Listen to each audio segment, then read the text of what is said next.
우리가 잘 아는 말씀이 있습니다. 사도행전 1장 8절 말씀인데요. 오직 성령이 너에게 임하시면 너희가 권능을 받고 예루살렘과 온 유대와 사마리아 땅끝까지 이르러 내 증인이 되리라 하시니라. 잘 아는 말씀이지요. 우리가 이제 존경하는 사도 바울 선생을 보면은 이 복음에 대한 사명감을 가지고 땅끝까지 복음을 전한 분이 아닌가 싶습니다. 우리들도 기회가 있는 대로 복음을 전해야 될 줄로 믿습니다. 오늘 본문 22절을 보도록 하겠습니다. 그러므로 또한 내가 사도 바울 선생이 너희에게 이 로마에 있는 교우들에게 서신을 보내는 거니까요. 로마서는 너희에게는 로마에 있는 교우들에게 가려 하던 것이 여러 번 막혔더니 가려고 시도했는데 여러 번 시도를 했는데 그만 막혔다. 여러분들 왜 사도 바울 선생이 로마에 가고자 할까요? 복음 전하려고, 복음 전한다. 로마서 1장 13절에 이렇게 말씀합니다. 형제들아, 내가 여러 번 너희가 가고자 한 것을 너희가 모르기를 원하지 아니하노니 이 너희 중에서 다른 이방인들 중에서와 같이 사도 바울이 복음을 전했는데 다른 이방인들에서와 같이 열매를 맺게 하려 함이로되 지금까지 길이 막혀도다. 그러니까 이 열매는 영적인 열매, 복음을 통해서 예수를 확실히 믿는 열매, 하나의 은혜를 받는 열매를 맺게 하려고 로마에 있는 교회들에게 가려고 했다. 이 로마에 이미 교우들이 있고 교회가 있음을 우리가 로마서를 통해 알 수가 있습니다. 그런데 이제 로마에 교회가 세워지게 된 내력에 대해서는 잘 몰라요. 어떻게 세워졌는지. 로만 카톨릭에서는 베드로가 로마의 복음을 전해서 교회가 세워졌다. 이런 말을 하고 있지만은 베드로가 이 로마서를 이 사도 바울을 통해서 전달되기 전에 로마에 가서 복음을 전했다는 기록이 없습니다. 베드로가 간 적이 없어요. 그러니까 베드로가 갔다는 말은 그저 들리는 얘기뿐이지 사실적인 증명을 할 수는 없습니다. 단 한 가지 사도행전 2장에 보면 성령 강림, 오순절날 성령 강림 사건 때 오순절날이니까 각지에서 그 외국에 사는 유대인들도 제사를 지내려고 예루살렘에 왔었습니다. 근데 그때 베드로와 또 그 사도들을 통해 복음을 전하게 점제 이렇게 접하게 됐죠. 복음을 접하게 됐는데 그때 많은 사람들이 예수를 믿게 됐어요. 유대인 중에서 5,000명, 3,000명이나 많은 이들이 예수를 믿게 됐는데 그 중에 로마에서 오순절을 지키게 왔던 유대인들이 있었어요. 그들이 예수 복음을 듣게 됐다. 그때 예수 믿는 사람들이 생겼고 그들이 로마에 가서 모여서 교회를 이루진 않았겠느냐. 그것이 가장 가까운 얘기로 우리가 하고 있습니다. 여하튼 간에 분명히 로마에 교인들이 있고 교회가 세워지는 것은 확실하게 있는 거예요.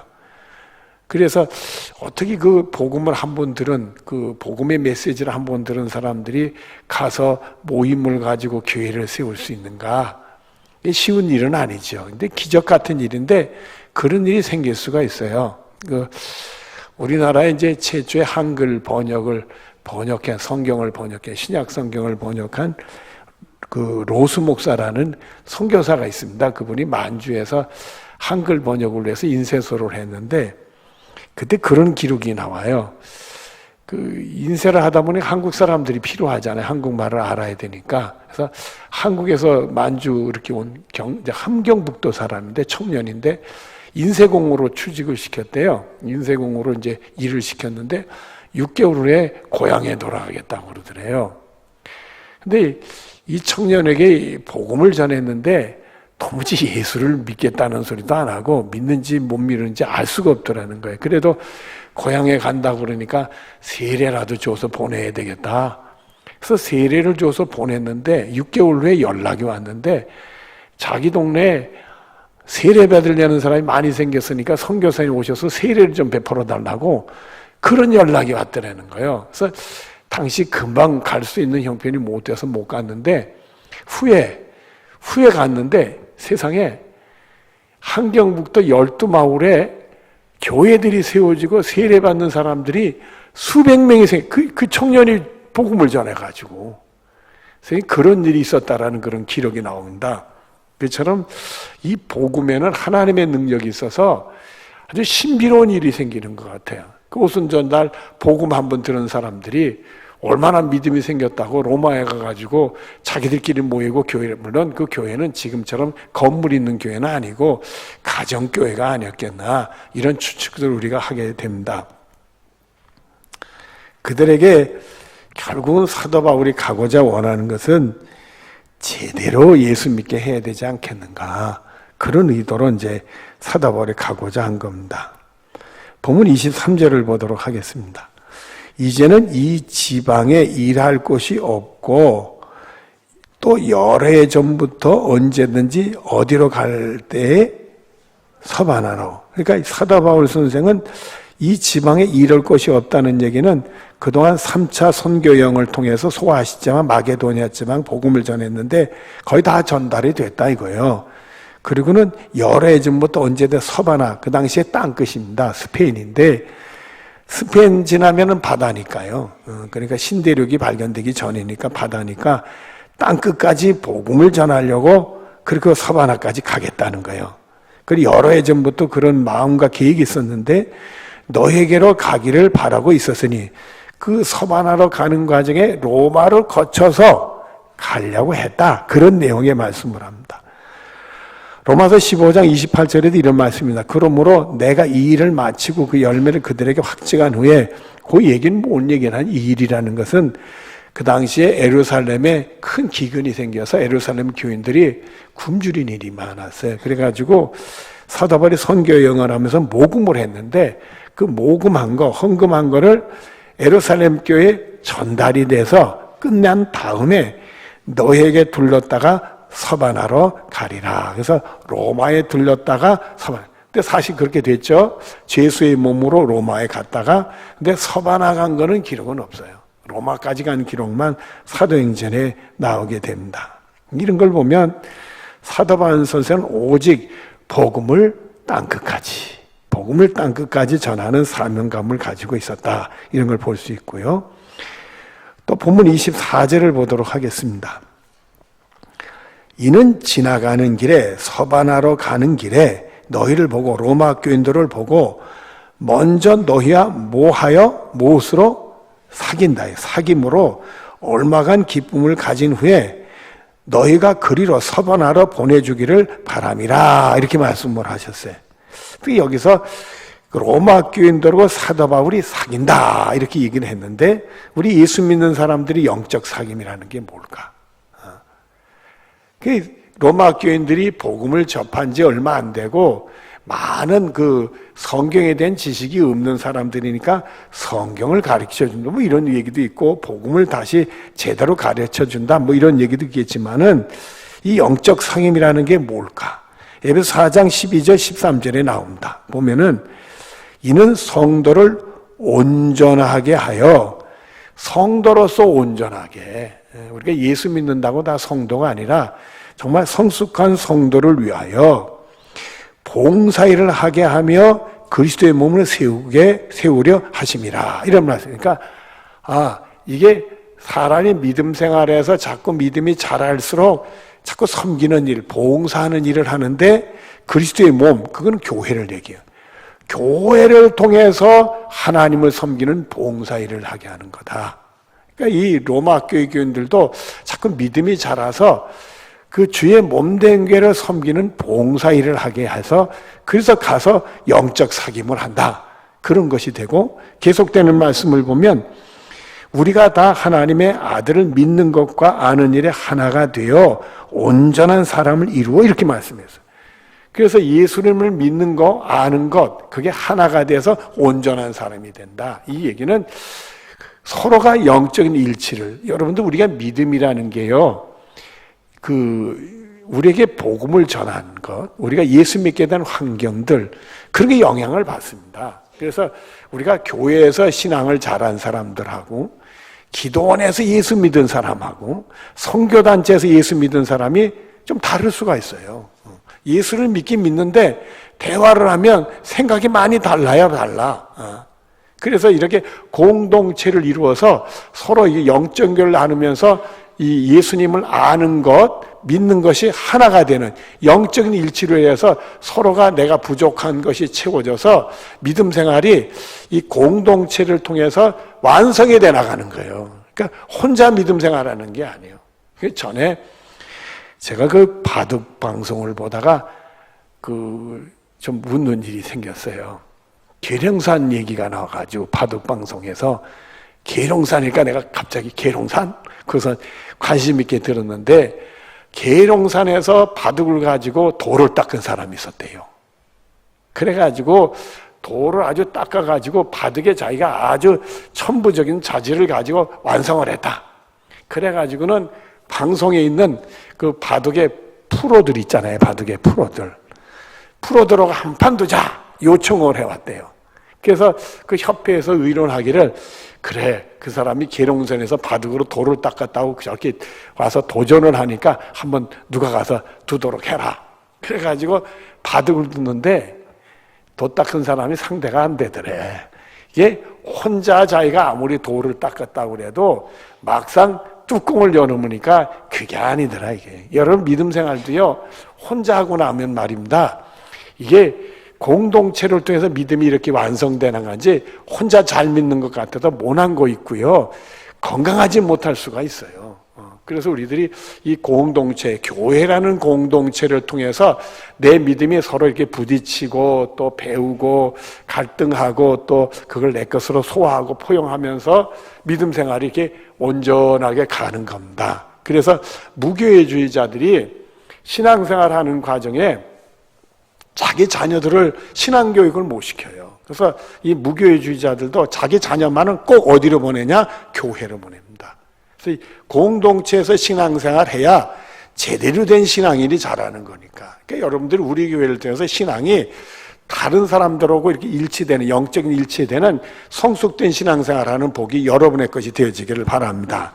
그리고 계속되는 말씀을 보면 온전한 사람을 이루어 그리스도의 장성한 분량이 충만한 데까지 이르니 그래서 우리 예수님 닮는 모습까지 가야져야 된다. 그래서 이게 예수 믿는 사람들은 이 영적 교제를 통해서 믿음이 자꾸 자라가면서 자꾸 섬기려고 봉사하려고 주의 몸된 교회를 세우고 그리고 예수님을 믿고 아는 일에 영적인 일치를 서로 공동체를 나누면서 성숙한 그리스도인이 돼서 예수님 닮아가는 것이 우리 영적인 사귐이다.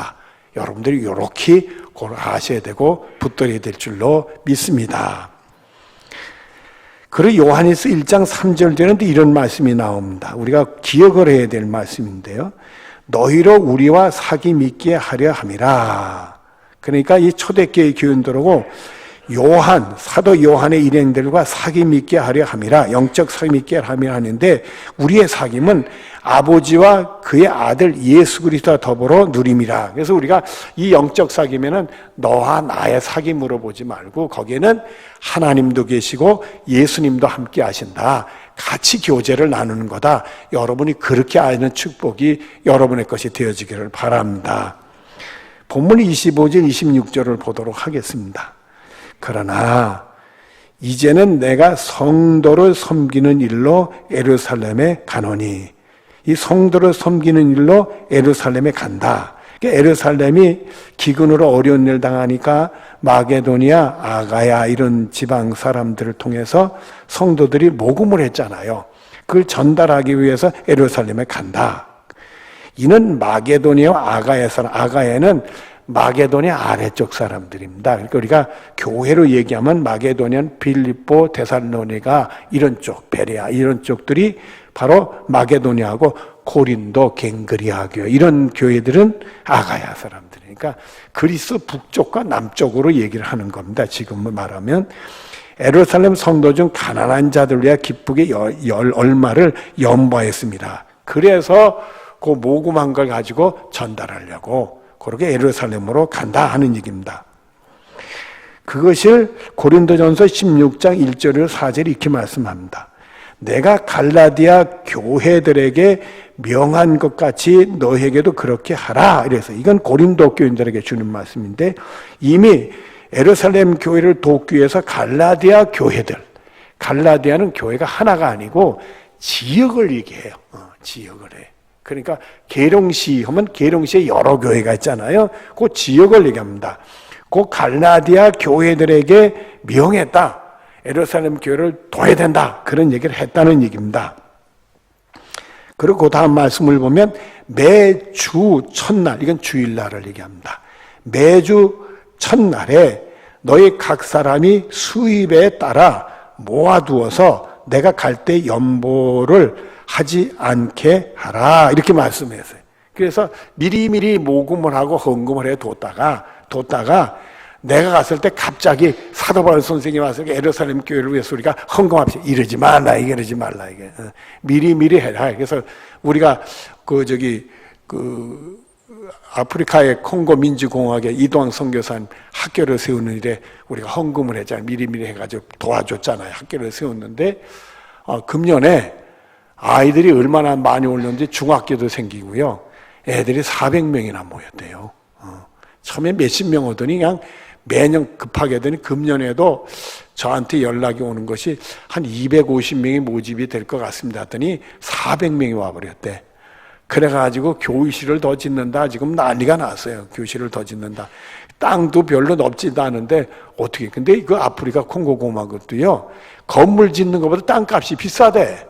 별걸 다 봤어. 아프리카도 땅값이 비싸더라고요. 여하튼 간에 아이들이 많이 생겼다. 그런 얘기 아주 기쁜 소식이 있는데, 이제 헌금을 하는데 미리미리 했다가 한꺼번에 하지 마라. 그런 얘기를 하는 겁니다. 그리고 계속되는 말씀을 보면 내가 이럴 때에 사도 바울이 고린도 교회에 가게 될 때에 너희가 인정한 사람에게 편지를 주어 너희 은혜를 예루살렘으로 가지고 가게 하리니, 그 고린도 교회 교인들이 인정하는 추천된 사람을 보내려고 했다는 얘기요. 나도 가는 것이 합당하면 그들이 나와 함께 하리라. 나중에 예루살렘에 같이 갔어요. 그러나 그 당시에는 가는 길에 합당하다면 나도 같이 가겠다. 이런 말씀을 했어요.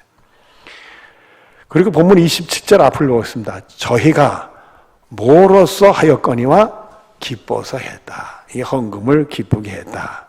고린도후서 9장 7절 8절에 이런 말씀이 또 나옵니다. 각각 그 마음에 정한 대로 할 것이요. 은혜를 받을 때 내가 이렇게 해야 되겠다 하는 하나님 마음 주시면 마음에 정한 대로 해라 이거요. 인색함으로나 억지로 하지 말고, 그리고 정했다가 상황이 되면 인색해질 수도 있고 억지로 하게 되면 그러지 말고, 하나님은 즐겨내는 자를 사랑하느니라. 하나님이 능히 모든 은혜를 너에게 넘치게 하시나니, 이렇게 말씀을 했어요. 여러분들, 제가 이 말씀을 보다 기억이 나는데, 지금으로부터 30여 년 전에 우리 교단 100주년 기념대회를 서울에서 그 잠실체육관에서 했어요. 그래서 서울에 있는 교인들이 잠실체육관에 많이들 이렇게 모여서 같이 기념 예배를 드렸는데, 그 기념 예배를 드리러 저도 그 당시 부목사니까 교우들하고 같이 갔습니다. 가서 갔는데, 그 광고 시간에 그 당시 한경진 목사님이 살아계셨어요. 영락교 한경진 살아계실 텐데, 한 목사님이 나오더니 북한 선교에 대한 얘기를 갑자기 하시는 거예요. 근데 가슴이 아주 감동되게 뭉클하게 말씀을 하더니, 이 시간에 갑자기 헌금을 하자는 거예요. 여기 미리미리 하라고 그러는데 한 목사님은 또 갑자기 하자고 그날 그러더라고요. 그래가지고 그럼 나도 헌금을 해야지, 이런 뜨거운 마음이 생겼어요. 그래서 헌금 바구니를 쫙 돌리는데, 근데 문제가 하나 있었어요. 그 당시 제가 그 예배 시간에 이미 헌금을 했거든요. 헌금을 했는데 또 헌금을 하게 되는데, 교통비만 남겨놓고 다 헌금을 했는데 교통비 10,000원이 있었는데, 그 10,000원 내면 내가 어떻게 집에 가? 이런 생각이 드는 거예요. 막상 헌금을 내려고 하니까. 그 헌금 바구니에 쫙 가까이 오는데 그런 생각이 또 들어요. 이게 방정맞은 생각인데, 미국에는요, 헌금을 할 때 어느 교회는 쟁반에다 합니다. 이렇게 쟁반. 헌금 바구니로 안 하고, 그러면 그 사람들이 헌금할 때 헌금하고 거기 있는 돈 거스름 돈 가져가요. 내가 그걸 봤어요. 미국 가가지고. 그래 내가 그 10,000원을 내고 교통비로 거스름돈을 가져야 되나? 이런 생각이 드는 거예요. 그러니 한국에서 그럴 수는 없잖아요. 그래도 하나님 주신 마음이니까 그냥 헌금해야지. 쓱 했어요. 속은 시원하긴 한데 문제부터 이제 집에 난 어떻게 하나 그 생각이 내 머리에 떠나질 않는 거예요. 그래가지고는 그 집회를 마치고 나와가지고는 집에까지 그냥 걸어가야지. 목사가 어디서 돈을 꾸나. 그럴 수는 없는 거니까 걸어가야지. 근데 계산을 해보니까 거의 잠실 그 체육관에서 제가 사는 사택까지가 걸어서 한 2시간 갈 것 같아요. 같이 걸어서. 그래서 거기서 북쪽을 향해서 발걸음을 때 뒤에서 누가 불러요. 권사님 한번 불러요.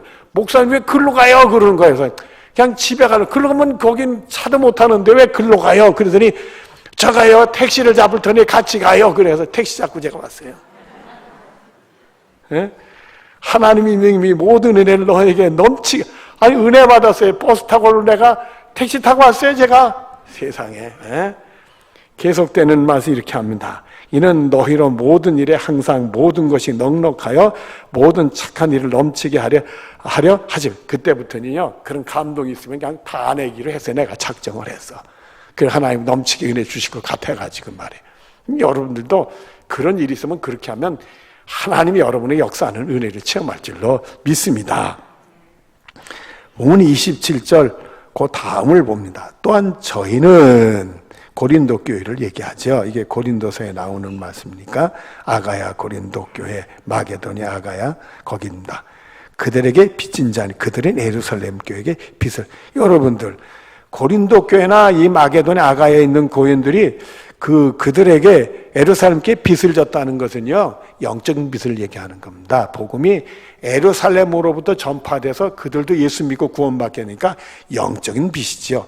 세상적인 빚을 졌다는 얘기는 아니고 그래서 우리 예수 믿는 사람들은 이 영적인 빚의 의식을 가지고 있어요. 그래서 이 빚진 자 의식이라는 게 있어요. 우리 예수 믿는 사람들. 로마 3장 24절에 보면은 그리스도 예수 안에 있는 속량으로 말미암아 하나님 은혜를 값없이 의롭다 하심 얻은 자 돼. 예수님의 십자가의 희생을 통해서 은혜로 말미암아 값없이 값을 치르지 않고 의롭게 돼서 구원받는 사람이 됐다. 우리 예수님에게 빛을 줬어요. 생명의 빛을. 또 이렇게 말씀합니다. 히브리서 5장 22절 뒤를 보면 피 흘림이 없은 즉 예수님이 십자가에 다 피를 쏟으셔서 우리를 건져내 주신 거예요. 또 고린도전서 6장 19절 뒤로 20절 앞에 너희는 너희 자신의 것이 아니라 값으로 산 것이 되었어요. 그래서 우리는 예수님의 피값으로 산 바 되어서 그 은혜로 말미암아 예수 믿고 구원받는 사람이 되어지게 되다. 그래서 우리는 예수님에게 이런 빛이 있는 거예요. 생명의 빛이 있는 거예요. 그리고 예수님이 마가복음 16장 15절 16절 또 이런 말씀하셔요. 승천하시기 전에 이런 말씀을 하셨어요. 이르시되 너희는 온 천하에 다니며 만민에게 복음을 전파하라. 믿고 세례를 받는 사람은 구원을 얻을 것이요. 이렇게 말씀했어요. 그래서 우리들은 예수님의 말씀처럼 기회가 지어지는 대로 자꾸 복음을 전해야 돼. 예수님에게 우리가 은혜의 빛이 있잖아요. 생명의 빛이 있으니까 우리 예수님 전하는 빛 갚는 행동을 우리가 해야 된다. 그래서 사도 바울은 자기는 복음을 전하지 않으면 화다. 빚을 못 갚으니까. 그런 식으로 복음을 전했던 것을 우리가 봅니다. 본문 27절 뒤를 보겠습니다. 또 한 가지 빛에 대한 얘기를 해요. 만일 이방인들이 그러니까 마게도냐, 아게야, 고린도 이런 사람들이죠. 들이 그들의 영적인 것을 나눠 가졌으면 예루살렘 교회로부터 복음이 전파됐으니까 영적인 것을 나눠 가졌으면 육적인 것으로 그들을 섬기는 것이 마땅하네요. 그래서 예루살렘 교회 기근 만나서 어려움 당하니까 헌금을 해서 육체적인 거라 돕는 건 마땅하다. 서로 이렇게 더불어 사는 일을 해야 된다. 이런 말씀을 하셨어요. 사도행전 20장 35절 뒤를 보면 예수께 친히 말씀하신 바 주는 것이 받는 것보다 복이 있다 하심을 기억하여 할지니라. 그래서 우리들은 예수 믿는 사람은 자꾸 은혜를 받았으니까 주는 일을 자제해야 돼. 그래서 마태복음 10장 8절 뒤를 보면 너희가 거저 받았으니 거저 줘라 이런 말씀을 했어요. 그래서 우리들이 정말 예수님의 피값으로 거저받아서 은혜로 구원에 이르으니까 자꾸 이 주는 일을 잘해야 된다, 이게.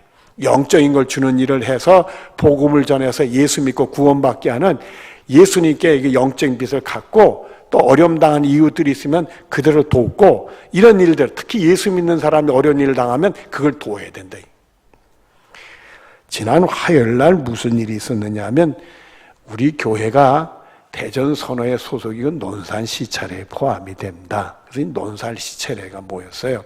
이제 갔었는데 가면 그 모임에서 제일 먼저 하는 일이 뭐냐면 각 교회들 보고하는, 그동안 지낸 것을 보고하는 일을 합니다. 근데 이 보고하는데 우리 이 논산시찰은 아주 교인 수가 작아서 아주 어려운 교회들이 많이 있습니다. 막상 시골 같은 교회들이 많이 있어요.